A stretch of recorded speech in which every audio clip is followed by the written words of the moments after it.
So okay mga paps, musta pala? Ngayong araw pala may konti lang ako i-share sa inyo. So ang problema nitong Mio ko, baka sakali kasi makatulong to sa inyo.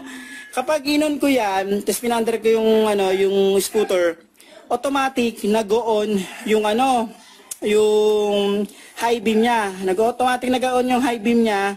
Tapos noon, walang ilaw dito. Okay? So, walang ilaw yung dito, walang ilaw yung dito. Tapos automatic na naka-indicate yung automatic na nakailaw yung high beam dito.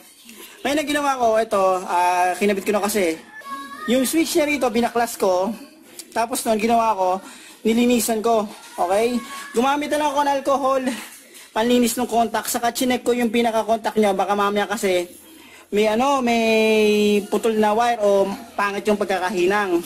Bukod doon, etong ito yung connector na to, nilinis ko na rin yan. Bulaks, nilinis ko yung mga contact niyan.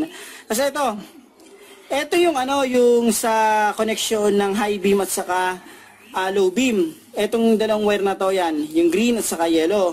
Ang ginawa ko, tinanggal ko kanina to, binunot ko, tapos nilinis ko rin. Yan, pamit ako rin dito, alcohol saka bulak, nilinis ko.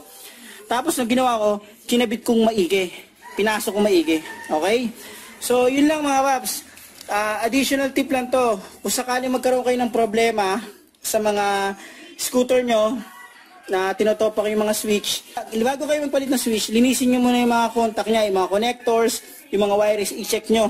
Okay? Baka mamaya may nagdidikit o may napuputol dyan o naglulus. Yung muna gawin nyo mga paps para makatipid kayo.